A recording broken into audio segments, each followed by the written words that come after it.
वो नपुंसक था। उसकी शादी हुई थी, शादी होने के बाद उसकी पत्नी उसे छोड़कर चले गई। मार का स्वीकार किया और भगवान का चमत्कार देखिए, उसने कार्य शुरू किया और 6 महीने के अंदर भगवान की कृपा उसके ऊपर हुई। भगवान ने 2 बेटियां और 2 बेटे। मानव धर्म की जय। मैं सर्वप्रथम अपन एकतेने प्रणाम करते।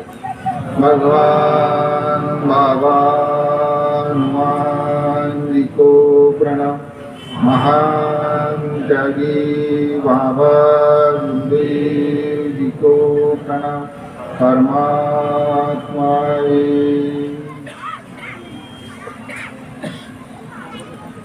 भगवत प्राप्ति के लिए निष्काम कर्मयोग परम पूज्य परमात्मा एक उगम स्थान संस्थान टिमकी के अंतर्गत आज काचुरवाई या गावी हा एक सेवक संमेलन हा सोहळा आयोजित करण्यात आला। या कार्यक्रमात या सेवक संमेलनाच्या सोहळ्यात भगवान बाबा हनुमानजी उपस्थित आहेत, त्यांना माझा प्रणाम। महान त्यागी बाबा जुमदेवजी उपस्थित आहेत, त्यांना माझा प्रणाम। या कार्यक्रमात उपस्थित झालेले आजच्या कार्यक्रमाचे मुख्य अतिथी बाबांचे चिरंजीव माननीय डॉक्टर मनोजी ठुबरीकर उपस्थित आहेत, त्यांना माझा नमस्कार। त्याचप्रमाणे या कार्यक्रमात उपस्थित असलेले ट्रस्टचे सर्व ट्रस्टी, कार्यक्रमाचे कार्यकारी ट्रस्टचे कार्यकारी अध्यक्ष रमेशजी ठुबरीकर हे उपस्थित आहेत, त्यांना माझा नमस्कार। सर्व ट्रस्टी, या ठिकाणी उपस्थित झाले सर्व सेवक बांधव, सेवकिनी, बालसेवक उपस्थित आहेत, या सर्वांना माझा नमस्कार।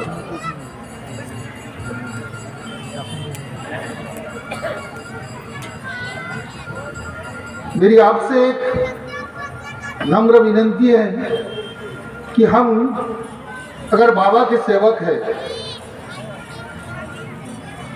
और इस चर्चा बैठक में हम यहाँ आए हैं, तो बाबा ने जो सिखाया हमको तो उसका हमें पालन करना चाहिए। लेकिन हम देख रहे हैं यहाँ आने के बाद कई लोग बाहर घूम रहे हैं, कई वो खड़े हैं। जब आपके लिए ये इतना बड़ा प्लेटफॉर्म खड़ा करके दिया है तो आपने जगह लेकर बैठना चाहिए और शांततापूर्वक जो भी अनुभव है उसे सुन लेना चाहिए। लेकिन हम नहीं देख रहे हैं यहाँ पे, वो जो पीछे खड़े हैं वो देख रहे हैं। तो हम क्या बाजार में घूमने आए, ऐसा आपको लगता है? क्या यही हमें बाबा ने सिखाया?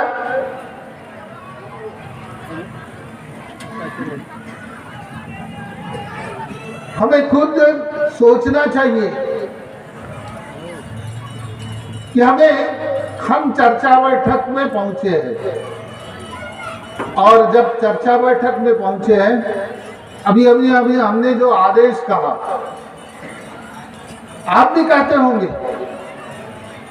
जब आपके यहाँ की चर्चा बैठक शुरुआत होती है तो आप भी कहते हैं कि इस चर्चा बैठक में भगवान बाबा हनुमान जी उपस्थित है, महान त्यागी बाबा जुमदेव जी उपस्थित है। तो क्या हम उनके आदेशों का पालन करते हैं? नहीं करते, ये दिख रहा है मुझे। तो मेरी आपसे फिर से एक बार विनती है, रिक्वेस्ट है आपसे कि आपको जहां जगह मिल रही है वहीं पे कृपया आप शांतता पूर्वक बैठ जाइए और जो भी आपको सुनना है वो सुन लीजिए। समय का ध्यान रखते हुए मैं ज्यादा कुछ कहना नहीं चाहूंगा। डॉक्टर साहब आपको जरूर बताएंगे कि आपके उगम स्थान में जो 2 तारीख को कार्यक्रम होने वाला है, उस कार्यक्रम के बारे में विस्तृत जानकारी जरूर देने वाले हैं। लेकिन उससे पहले मैं ये कहना जरूर चाहूंगा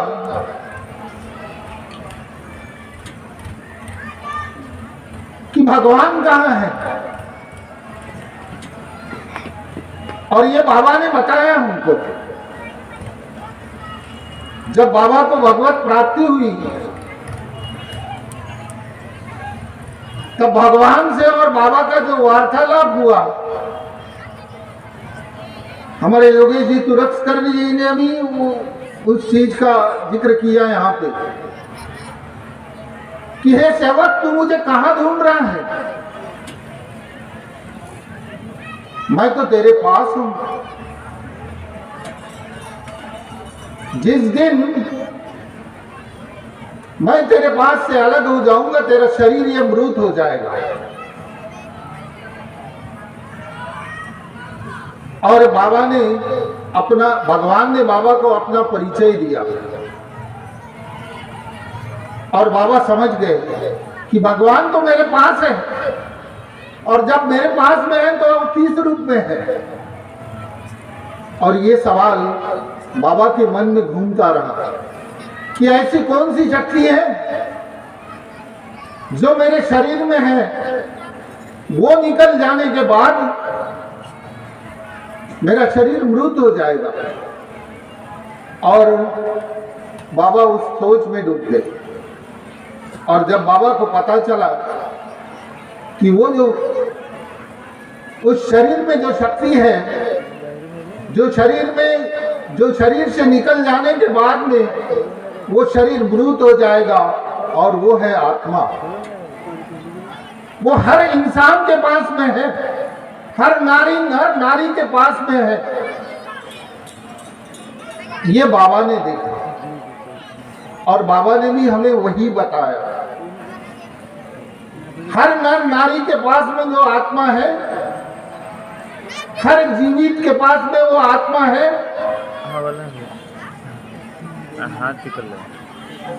लेकिन भगवान ने बाबा को भी फिर से टटोला कि हे सेवक, तूने भलाई मुझे प्राप्त कर लिया, लेकिन मानव पे मेरा कदापि विश्वास नहीं। मानव ये बेईमान है और उसमें से तू एक मानव है। मानव ये बेईमान है और उसमें से तू एक मानव है। तो बाबा को ये भी बात लग गई कि भगवान ने मुझे बेईमान कहा। मैंने भगवान को प्राप्त किया, लेकिन भगवान ने मुझे बेईमान कहा। क्यों कहा होगा ऐसे? और उस सोच में बाबा सोचने लगे कि भगवान ने मुझे बेईमान क्यों कहा, भगवान ने मुझे बेईमान कहा। और तब बाबा ने भगवान को वचन दिया कि हे भगवान, मैं मेरे जीवन में सिर्फ तुम्हें ईमान दूंगा और निष्काम भावना से मैं सेवा करूंगा, कार्य करूंगा। ये बाबा ने जब वचन दिया तब बाबा के पास में भगवान प्राप्त हुआ। और वही भगवान हम सबके पास में बाबा ने निष्काम भावना से फोकट में दे दिया। लेकिन आज हम देखते हैं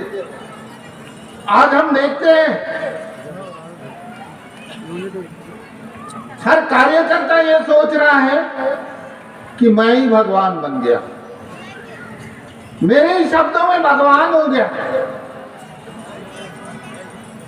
लेकिन बाबा ने कभी तो ऐसा नहीं कहा था। कहा था ऐसा? नहीं कहा। तो बाबा ने क्या बताया? मैं बताता हूं आपको। आप सबके पास में ये अनुभव है। आप सब दुखी हैं और इसलिए इस मार्ग में आए। इस मार्ग में आने के बाद जब आपके ऊपर आपत्ति थी, पीड़ा थे, आप कष्टी थे, तब आप किसी कार्यकर्ता के पास में गए। उस कार्यकर्ता ने आपको क्या बताया? क्या बताया आपको कि इस मार्ग के ये नियम है, इस मार्ग के नियम के अनुसार आपको चलना है, इस मार्ग की ये विधि करना है, और आपने उसको स्वीकार कर लिया। और उन्होंने जो मार्गदर्शन किया था उसके अनुसार आपने कार्य किए। किसने किए कार्य? अरे भाई, किसने किया कार्य? आपने किया, मैंने किया।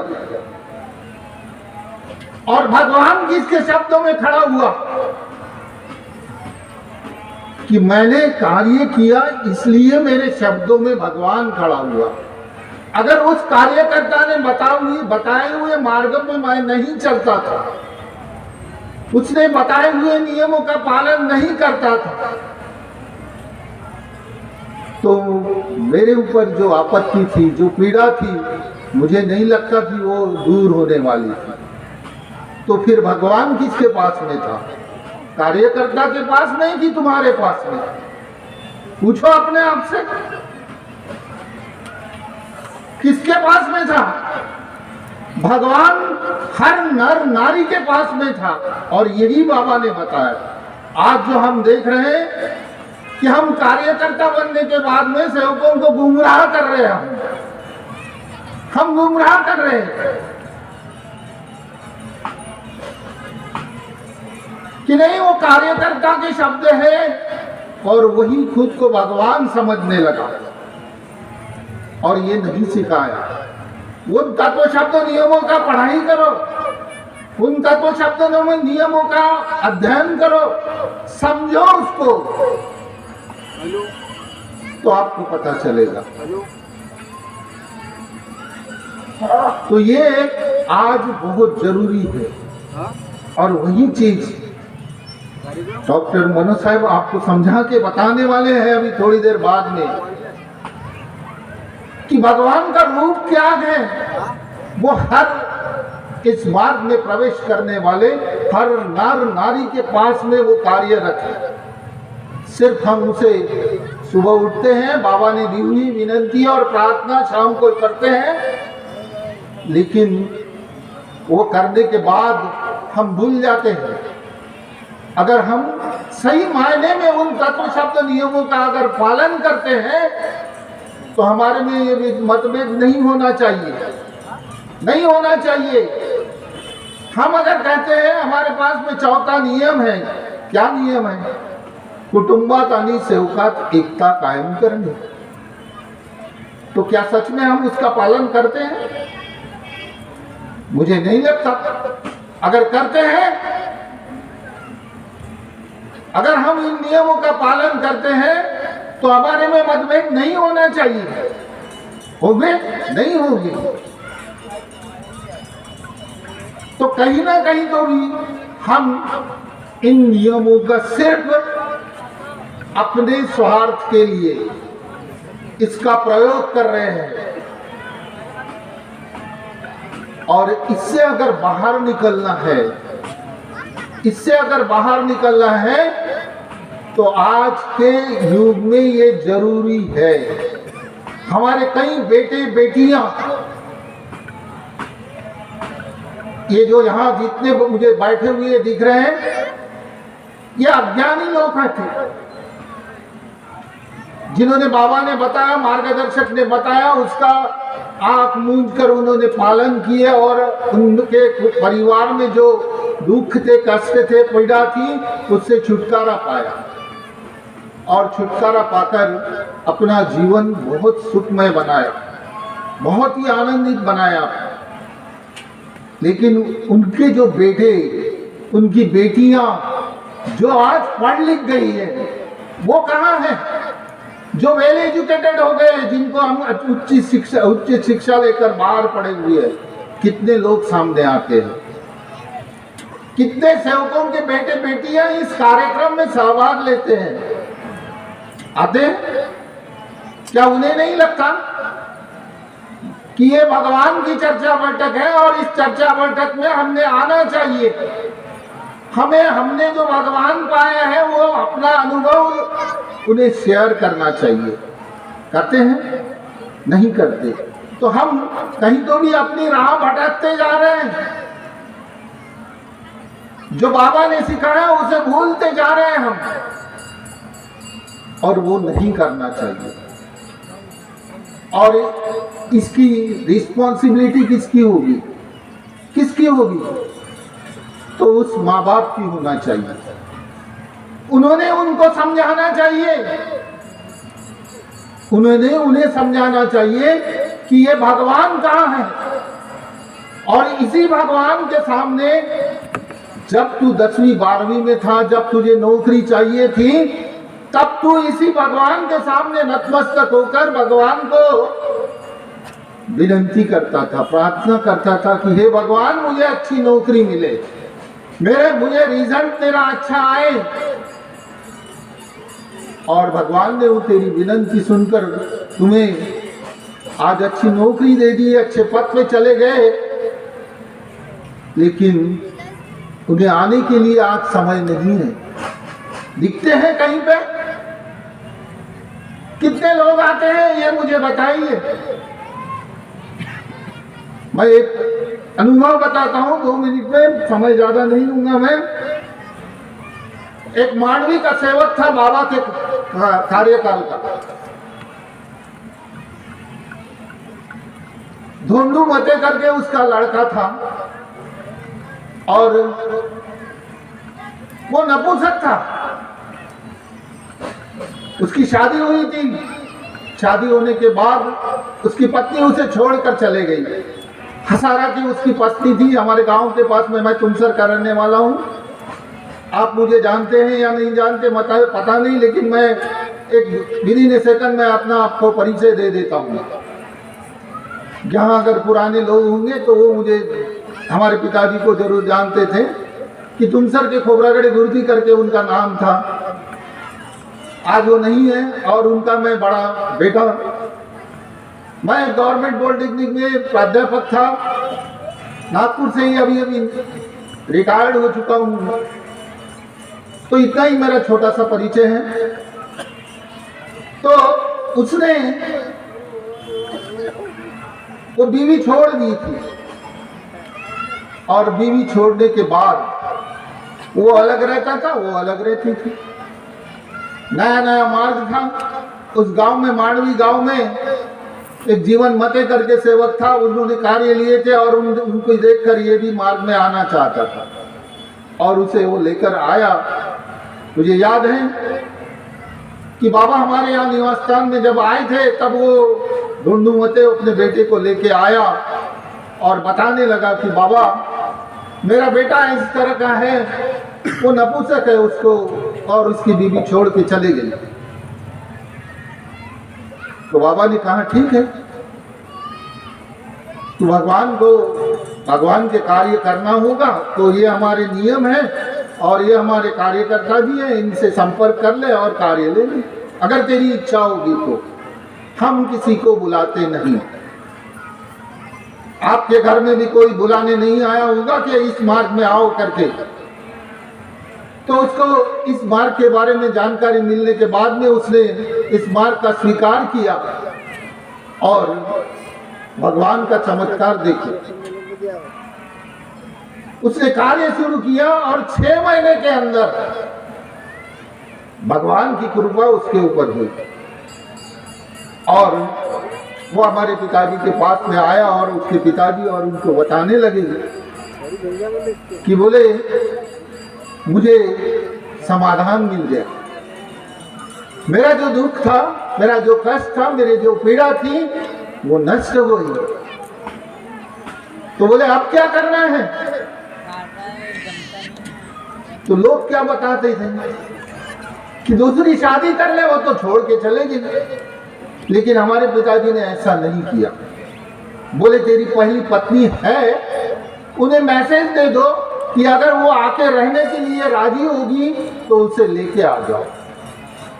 और हमारे ही घर से उसको मैसेज दिया गया, उसके पिताजी, उसके घर वाले आए और हमारे ही घर से उस बेटी को उसके साथ में भेजा गया। और भगवान की कृपा देखो कि वो एक नपुंसक आदमी है, उसे भगवान ने 2 बेटियां और 2 बेटे उसने उनको जन्म दिया। और उसमें से एक बेटा उसका पूना में इंजीनियर है, अच्छा खासा कमाता है, उसकी बीवी जॉब पे है, नौकरी पे है। और ये करने के बाद में वो कभी इस कार्यक्रम में नहीं दिखा, मुझे नहीं दिखा, लेकिन भगवान उसको लेके जरूर आया था कि उसने वहां पे फ्लैट खरीदा। और फ्लैट खरीदने के बाद में वहां पे क्या करना है, कैसे करना है, तब उसको याद आई। पैदा हुआ, एजुकेशन पूरा किया, शादी की, फ्लैट खरीदा, तब भी उसको भगवान की याद नहीं आई। और जब उस घर में प्रवेश करना है तब उसे याद आई। और तब मेरे घर में आके पूछने लगा। तब भी मैंने उसको मार्गदर्शन किया, बताया, उसके बीवी को भी समझाया। वो गया, अपने कार्य किया, लेकिन उसके बाद आज तक ना तो उसका फोन आया और ना तो मेरे से कभी कांटेक्ट किया और ना तो किसी कार्य में उपस्थित हुआ। तो ऐसा स्वार्थ लेकर अगर कोई मार्ग में आता है तो क्या ये बाबा ने सिखाया हमको? नहीं सिखाया। और मैंने अभी डॉक्टर साहब आने वाले हैं करके मैंने उसको मैसेज भी भेजा था कि ऐसे उच्च शिक्षित लोग, हम लोग अगर इकट्ठा आते हैं तो हमारी सोच भी बदल जाएगी। इस भगवान के बारे में हम अच्छे लोगों के साथ में हमारा बैठना होगा, तो उनके साथ में हम इनको तो समझा सकते हैं, लेकिन हमारे साथ में जो वेल एजुकेटेड लोग हैं, जिनकी सोसाइटी अलग है, उन्हें हमें समझाने के लिए ये भगवान का परिचय देना चाहिए। तो ये हमें देते आना चाहिए। बस हो गया। तो इस स्वार्थ लेकर हमने नहीं आना चाहिए यहाँ पे, और इसकी आज हमें जरूरत है।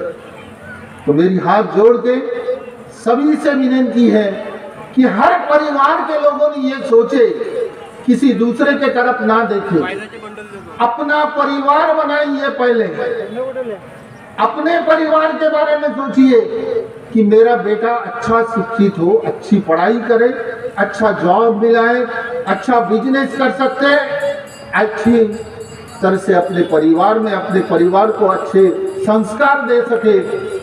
ये सोच बदलो। क्या सोच रहे हैं हम कि वो कार्यकर्ता ऐसा करता है, वो मंडल ऐसा करता है, वो वैसा करता है? अरे ये कहाँ की सोच है तुम्हारी? ये सोच को बदलना है तो आज जरूरत है कि हमारे विचार बदलना जरूरी है। हम कहाँ घूम रहे हैं? उन विचारों को बदलो जो बाबा ने बदला के बताया। उन विचारों को बदलो जो तत्व शब्द नियम में दिया हुआ है, उनका तंतु पालन करो, तो आपके पास में वो दैवी शक्ति हर आत्मा में है, वो विराजमान रहेगी और आज भी विराजमान है। ये मैं अब मुझे समय की पाबंदी है मुझे बोलने के लिए, और मुझे बाकी लोगों को भी, आपको डॉक्टर साहब को भी सुनना है, तो मैं यहीं पे अपना अनुभव और जो भी मैंने जो आपको बताया उसका आपने शांतता पूर्वक स्वीकार किया, इसके लिए मैं आपको धन्यवाद देता हूं और मैं अपने 2 शब्द यहीं पे समाप्त करता हूं। Thank you very much. धन्यवाद। नमस्कार।